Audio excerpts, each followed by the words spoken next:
gonna start telling the truth? You know there was never any proof. When you gonna stop telling your lies? Hey there, Mr. President, when you gonna start doing what's right and stop wasting more lives? When you gonna let the troops come home? Come home, come home, come home. Those weapons of mass destruction were all in your imagination. You spread your lies to everyone and couldn't wait to fire the first gun. You wanted a war, you got a war. Now we all want to know what for. Was it to clean up the mess your daddy made and get even with Hussein? Or does it have to do with money and personal financial gain? Hey there, Mr. President, when you gonna start telling the truth? You know there was never any proof. When you gonna stop telling your lies? Hey there, Mr. President, when you gonna start doing what's right and stop wasting more lives? When you gonna let the troops come home? Come home, come home, come home. Do you remember September 11th, or has it slipped your mind? You know the people aren't blind as your popularity declines. You said we're gonna get that guy dead or alive, but he continues to thrive and he's taking many more lives. Tell me, have you even tried? Hey there, Mr. President, when you gonna start telling the truth? You know there was never any proof. When you gonna stop telling your lies? Hey there, Mr. President, when you gonna start doing what's right and stop wasting more lives? When you gonna let the troops come home? Come home, come home, come home.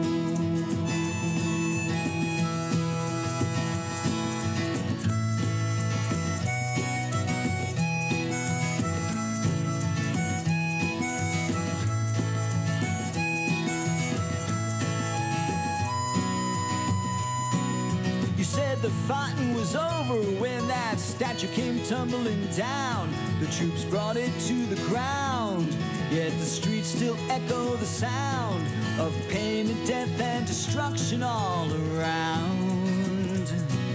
The people see your misleading ways, they don't like your song.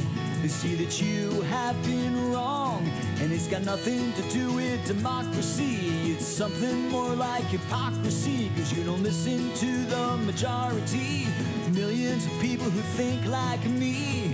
Let's bring the troops back home. Hey there, Mr. President, when you gonna start telling the truth?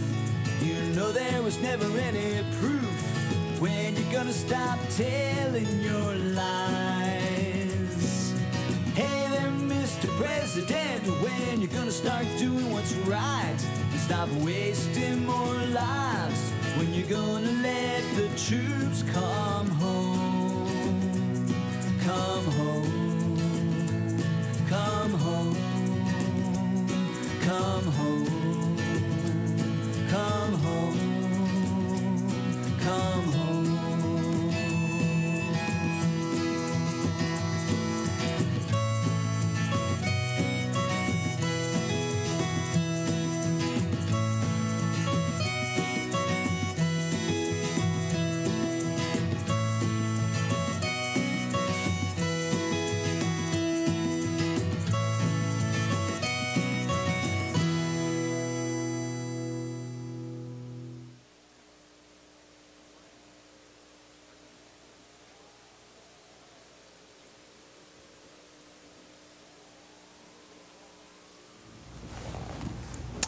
Good evening and welcome to Ideas at Work and Beyond. In light of that musical introduction, I'd just like to tell a little story about a friend of mine, Bo Costas. Bo Costas was a really good friend of mine. He worked at Cantor Fitzgerald. He was in Tower 1 of the World Trade Center on 9/11.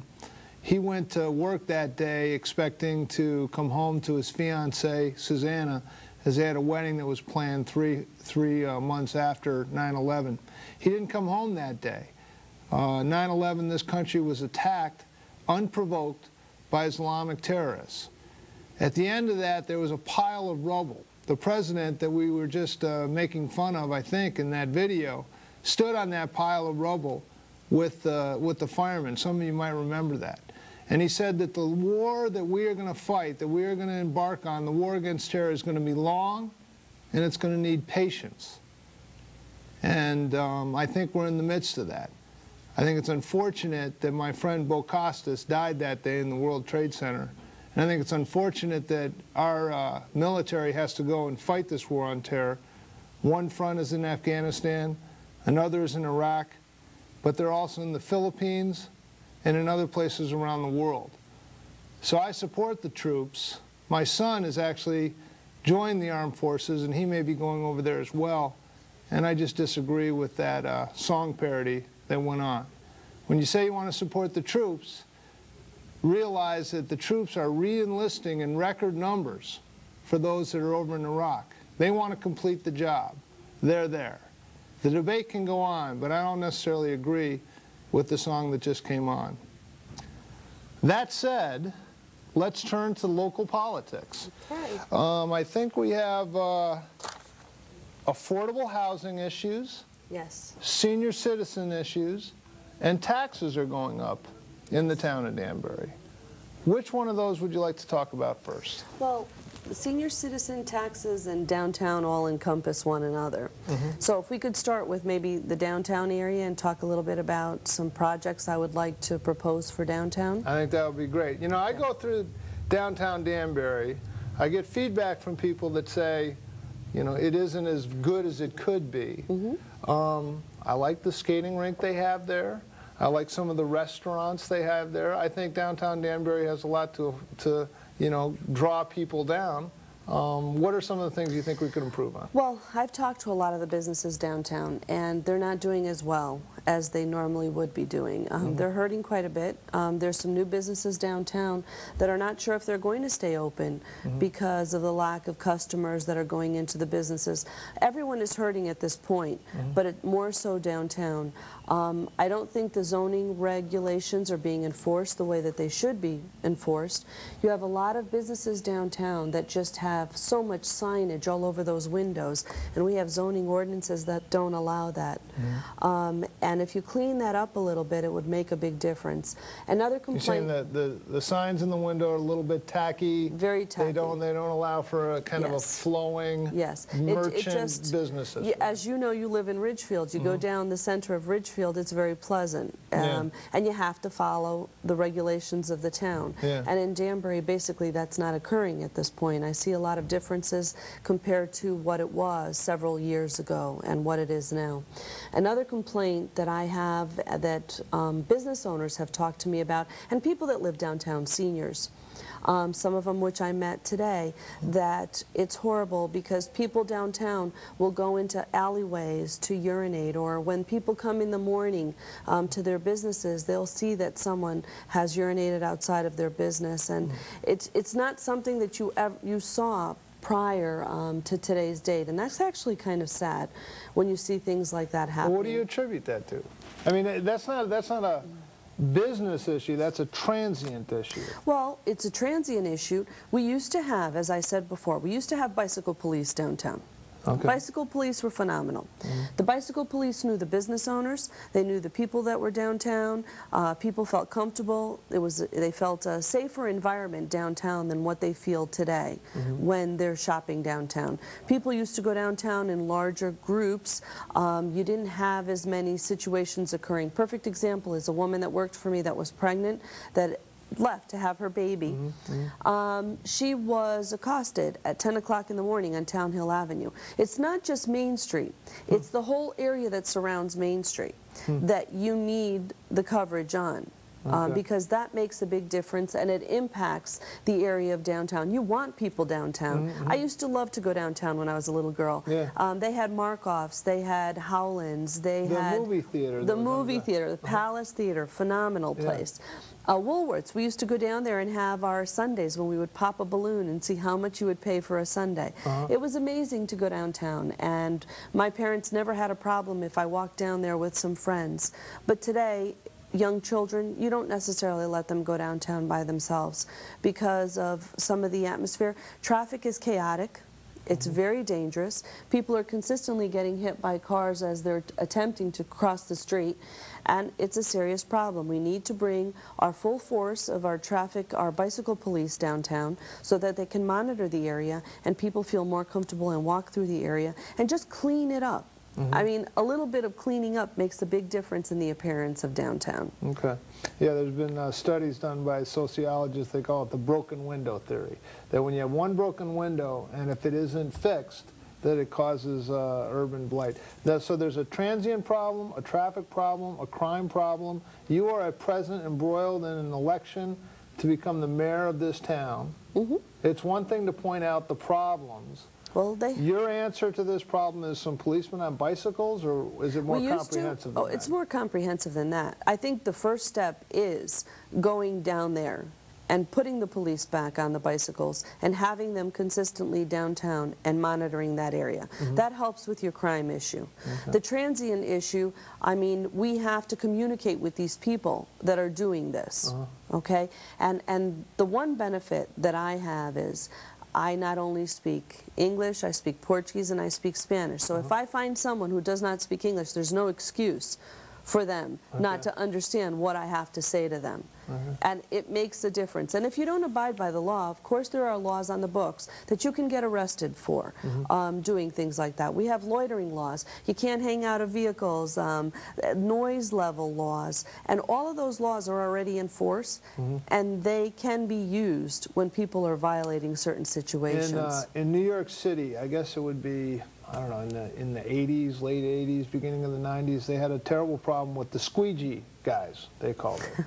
But these are quality of life issues that came up. And when you talk about transients urinating in public in downtown, that's just a quality of life issue. Now, Rudy Giuliani came in, and he had these guys arrested. He had them arrested for loitering. He had them arrested for jaywalking. He did whatever he needed to do to clean that up. And he was heralded as the mayor that cleaned up New York City. And he's still running on that right now for the presidency, based on that and some other things he did. And you can make a difference as long as you pay attention. Sometimes it's not major issues, things that are important. Those small little things completely change the environment, the atmosphere, and the appearance of an area. Let me be the devil's advocate here, because I think Mayor Bowden has addressed some of these issues. I think his police force has been aggressive in enforcing some of these issues. But then he'll get the criticism from the other side saying, hey, your police are strong-handed. They're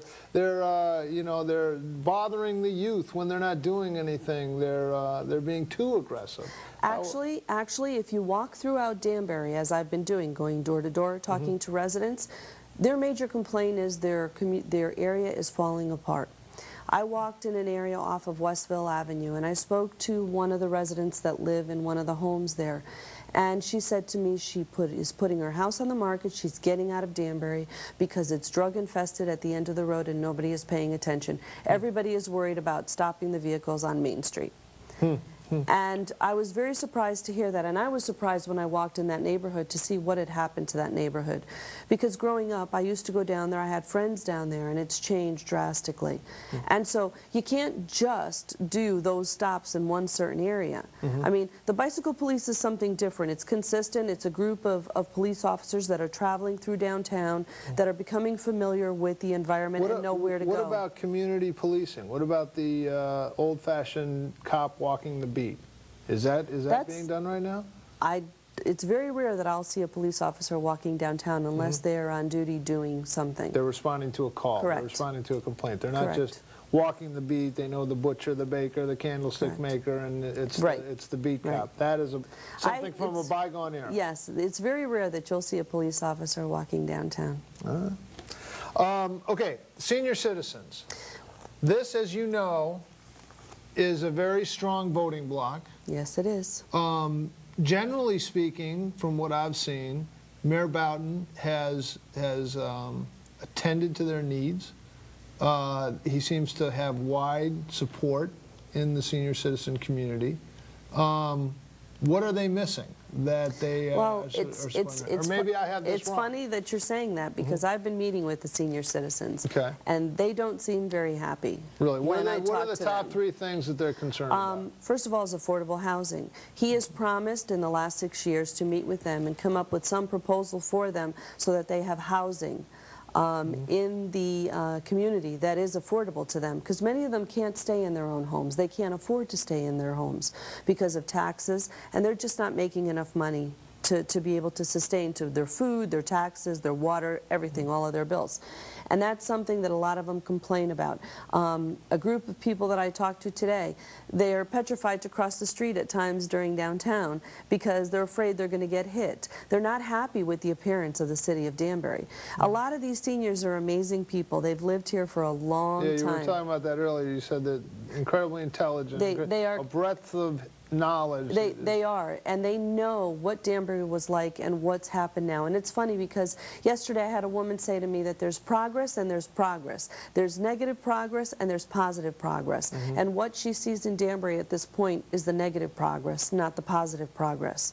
So, I mean, they're not necessarily happy. A lot of promises have been made to them which haven't been fulfilled. But one thing that I would like to do, and I have actually spoken to a few people who do development projects, and because we're building the new police department, we're going to have a facility that's going to be empty. And I truly believe that facility in that location could be used to build some affordable housing for seniors, something that they can truly afford, not just talk about affordable housing, and then build these homes that they cannot buy nor can they afford to live in. And we need to do something like that for them, and that is the perfect area because it's all encompassing. It's in an area that's convenient for them to walk to a pharmacy, to the post office, to wherever they need to go. So I think that would be one perfect location to look into that type of a project and take that piece of land and do something constructive with it. There's state money available for that as well, isn't there? Yes, yes there is. Affordable housing? Yes, there is. Okay, so you would do this, you would provide affordable housing, you would increase police presence, and you would do all this without raising taxes. Is that right? Because that was one of your other concerns. Correct. That taxes were going up too high. Taxes are astronomical at this point. But the funny thing is the property taxes have been going up slowly. But you look at your water and your sewer taxes and you ask business owners, and they got killed with those sewer and water taxes. It came in through the back door and attacked more of the businesses. But people are feeling the crunch on taxes. People who live in condominiums are getting killed with their water and sewer rates and their tax bills. And I mean, I know I own a business, and I know how much my taxes have increased in the last 4 years. It's literally almost gone up 4 times as what I started to pay when I first opened up that business. Just in water and sewer taxes alone. And my taxes have increased tremendously also on my property taxes. I own rental properties, my home, and a business, and I know how much I pay to the city of Danbury. I don't mind paying if you see positive things coming out of your tax dollars, but I don't necessarily see positive things coming out of my tax dollars. The thing that I see are condominiums and McMansions and nothing in between. And we need to stop with all of these condominiums because what's happening is, oh yes, you have condominiums, they're going to pay taxes, but what happens to the infrastructure of our city? You build 500 units downtown on Kennedy Avenue, which is what the proposal is from BRT. Those 500 units, you assess that there's approximately 2 people in each one of those units. That's 2 vehicles on the road, because nobody just has 1 car anymore. That's true. And so 500 cars. Except for Ivan. Ivan's family has one car. Not me. Both of my children have a car.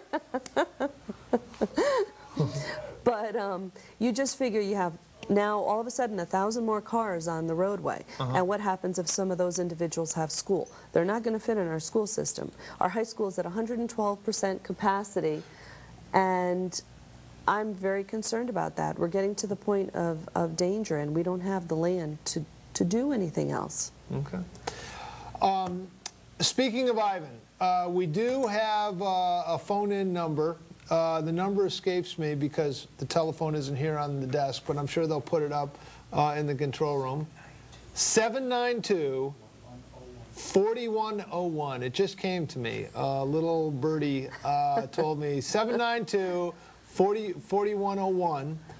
Please feel free to call in with your questions. We have a candidate for the mayor of Danbury here, and we'd love to respond to your questions. Those questions will be transcribed by the crack team here and brought out in the form of a note, and so we can ask these questions. But we'd love to get your feedback. The weather is horrendous tonight. Oh, it's horrible trying to get down here.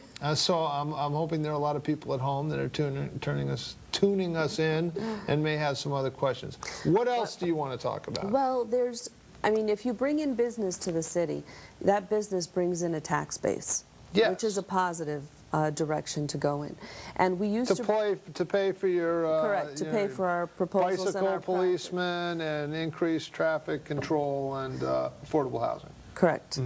And you have to bring in more business into Danbury, which is something that we really haven't done. A lot of the businesses that were brought in here previously are here now, and they're expanding some of them.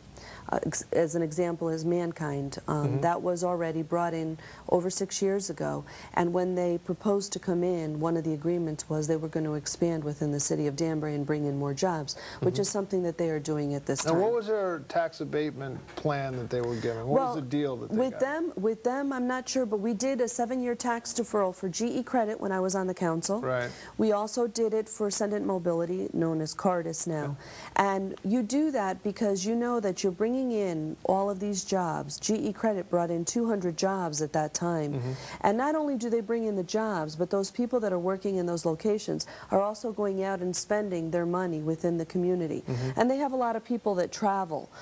So they're traveling, they're staying in the hotels, and that's what you want to do. You want to bring in those people to help your community survive, basically. And a perfect example is the tax deferral we ended up giving BRT. Right. We've never, in the history of Danbury, given a private developer a 7-year tax deferral for building. It was supposed to be apartments for young adults to move into downtown to sort of change the atmosphere. But in the process, it's changed. It's become apartments for students. I don't have a problem with apartments for students. My only problem is that wasn't the agreement that was entered into when that tax deferral was given to a private developer. And so now it's the best of two worlds for the person. You pay $24,000 in property taxes for the next 7 years, and you've erected a gigantic building that's housing a lot of students in that building, and you're generating, say, about $2.4 million in income from renting those apartments, and you're not paying taxes on that. And that I have a problem with. And it's the same thing with what's going to happen over on Kennedy Avenue. They're going to build those 500 units. They've given the 7-year tax deferral to them also on that piece of property, which is a piece of property that I think the police department should have gone on. Because it's a much more convenient area, and it's safer for the police officers to leave their main location if they're on call. But they were given a 7-year tax deferral. Not only were they given the 7-year tax deferral, but they were given a break on connecting to sewer and water also, which is something that other residents are not given when they are being connected to sewer and water. So I'm not sure what the benefit was of that, or even how many of those apartments are going to be rented, because right now there are a ton load of empty homes in Danbury or houses for sale. So I mean, what I'm seeing forming here is there are people moving to the city. There are high-end apartments. You said high-end condominiums and McMansions.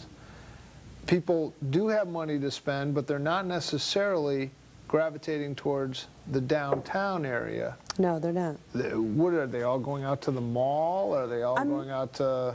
I'm not sure if they're even going out to the mall because we have such a big turnover in the mall. I know that the mall just redid its appearance to become more attractive for people to come and shop in the mall. I don't necessarily go to the mall all the time when I want to go shopping.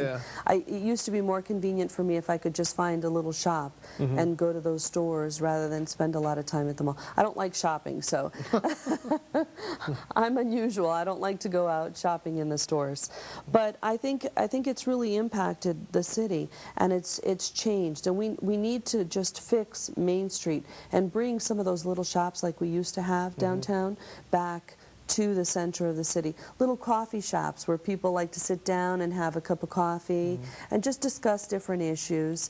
Open up the Palace Theater again. That's one of my hopes and my dreams, is to be able to work with the owner of the Palace Theater and really develop that into a special arts place where students from high school could go down there and learn about dancing or drama or just different types of things, and incorporate that into our school system where it's available, and you can have shows, you can have ballets, because that building is gorgeous inside. It is. I've been absolutely inside gorgeous. Back in the 80s, it was absolutely a showpiece. And that would be a tremendous help to downtown Danbury. Absolutely. Well, we're going to take a break. If we're lucky, there might be another political song parody complete with flashcards. But if not, we'll be back in just a few moments. Thank you.